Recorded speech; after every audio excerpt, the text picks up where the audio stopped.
کیا یہ سنت مصطفیٰ نہیں ہے بیعت لینا ہے؟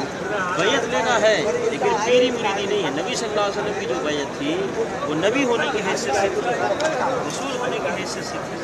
نبی صلی اللہ علیہ وسلم نے اسی لیے اسلام کے لیے بھی بیعت لیا، جہاد کے لیے بھی بیعت لیا، مردوں سے الگ لیا، عورتوں سے الگ لیا کہ عورتیں زنا نہ کریں، چوری نہ کریں، سب پہ بیعت لیا۔ قرآن میں اس کا ذکر ہے۔ تو نبی صلی اللہ علیہ وسلم نے نبی ہونے کی حیثیت سے، رسول ہونے کی حیثیت سے بیعت لیا۔ یہ بیعت ٹھیک ہے۔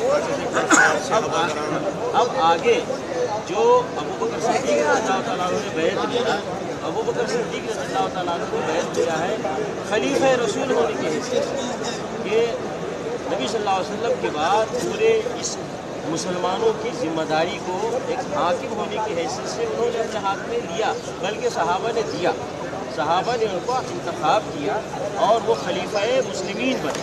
رسول صلی اللہ علیہ وسلم کے بعد خلیفہ رسول بنے، مسلمانوں کو خلیفہ بنے۔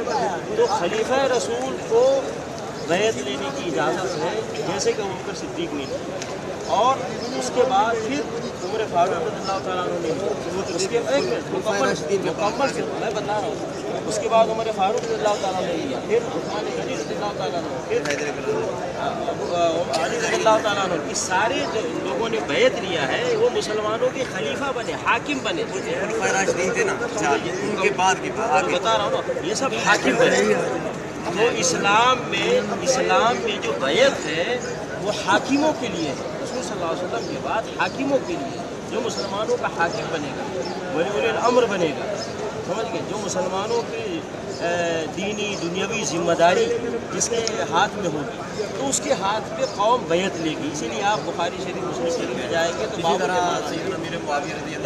وہی وہ بھی حاکم بنے، مسلمانوں کے سب حاکم بنے، مسلمانوں کی بیعت بھی جائز۔ تو اسلام میں جو بیعت ہے وہ حاکموں کے لیے ہے۔ اب جو بیعت لی جا رہی ہے وہ عالموں سے لی جا رہی ہے، یا یہ کہ مسلمانوں کے تعلیم دینے والوں سے لی جا رہی ہے، تو یہ بیعت نہیں ہوئی۔ دیکھیے ایک عرض یہ ہے، آپ مکمل جواب سن لیں گے پھر تو بات آگے کریں گے۔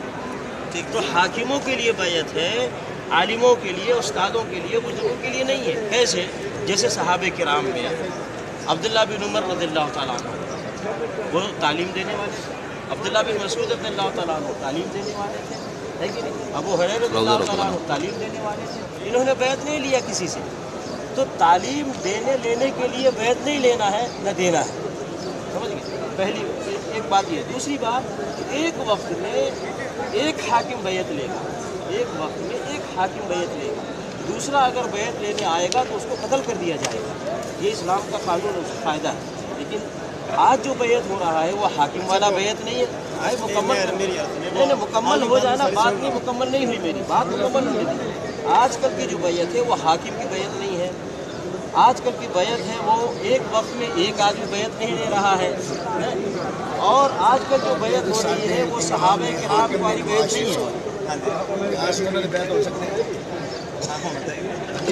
حاکم ہے نا میاں نواز شریف صاحب، اسی انہوں نے بیعت ہو سکتی ہے؟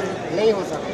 وقت جو حاکم، اس وقت جو حاکم جو بھی مسلمانوں کا حاکم ہے اس کے ہاتھ میں بیعت کر سکتے ہیں۔ نواز شریف صرف نہیں، نام مت لیجیے، نام لینے کی ضرورت۔ جو بھی مسلمانوں کا حاکم ہے، ایک منٹ، اسلامی روح سے اس کے ہاتھ میں بیعت کر سکتے ہیں جب تک کہ آپ کو وہ ایسی چیز کا حکم نہ دے جو اللہ اس کے رسول کے حکم کے خلاف ہے، اس پہ بیعت لے لی جائے گی۔ بیعت ہوگی علی کتاب اللہ و علی سنت رسول اللہ صلی اللہ علیہ وسلم۔ جہاں ان کو چھوڑو، الگ ہے، وہ الگ مسئلہ، الگ بات ہے۔ اب اس کو نصیحت کی، اگر حاکم غلط ہے اس کو نصیحت کی جائے گی، اس کو تعلیم دی جائے گی، اس کے لیے اللہ سے دعا کی جائے گی، اللہ تعالیٰ اس کی اصلاح فرمائے، اللہ تعالیٰ اس کے نیکی کی تعلیم دی جائے گی۔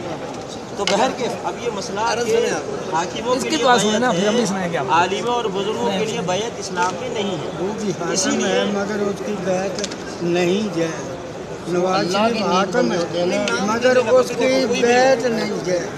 دیکھو میں آپ سوال کا جواب کہ آپ کہہ رہے ہیں کہ حاکم کی بیعت لینا وہ ضروری ہے، ٹھیک ہے۔ امام حسین کو نہیں پتا تھا کہ یزید حاکم ہے، ابھی حسین اور یزید کا مسئلہ یہاں پہ نہیں ہے، مسئلہ ہے بیعت۔